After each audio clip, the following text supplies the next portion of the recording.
So whilst I was serving my second tour to Afghanistan in 2011, I was in command of what we call a company. There's 4 fighting companies within a commando unit, and I was in charge of Juliet Company, approximately 175, mainly Marines, but attached Army personnel, and some female Navy Wrens as well. And it was our job in Afghanistan to provide security and assistance to the local population and the Afghan National Security Forces.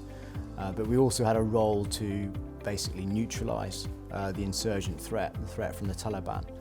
And it was during one of these operations where we were tasked to go deep within enemy territory to disrupt the insurgents.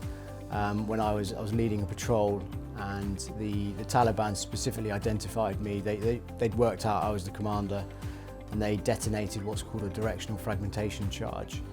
So as I walked past at a certain point, they pressed a button and it detonated this charge, which kind of blew me into an irrigation ditch, tore my chest apart, right arm, right leg. The guys did an incredible job keeping me alive there and then in the battlefield.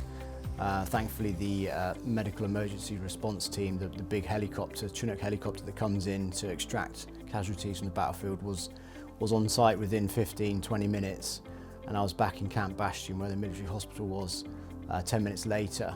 I was operated on, and I spent the next 3 weeks in a coma back in Queen Elizabeth Hospital in Birmingham, fighting for my life.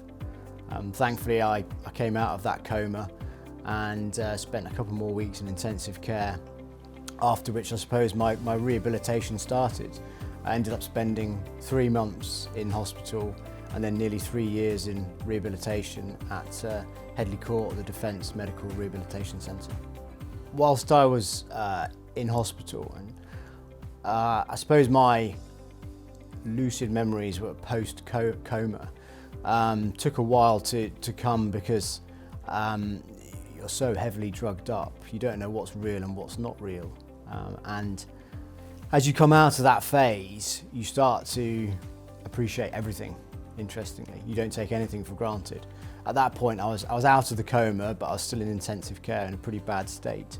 I had all my limbs. A lot of guys and girls that get severely injured in conflict often get their limbs blown off, but I had all my limbs, but I couldn't do anything for myself. And so I suppose right from that early stage, I set myself goals in order to speed up the process of getting better.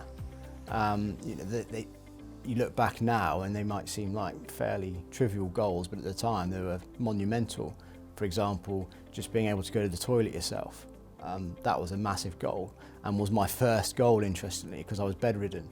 And so I wanted to be able to do things for myself. And I suppose I had a much greater appreciation for life. It sounds cliched, but I came to terms with dying in an irrigation ditch in Afghanistan. I'm not a religious person, but the pain disappeared and it started going dark, and I came to terms with dying. Having got through that, I now have a very different outlook in life. I don't take anything for granted and grasp every opportunity that I have that comes my way and make the most of it. And so, I believe there's positives in every negative. There's always, a positive that comes from something. And although being severely injured was a massive negative, it ended my career. It certainly disrupted my life for some time. There are a lot of positives that have come out of that.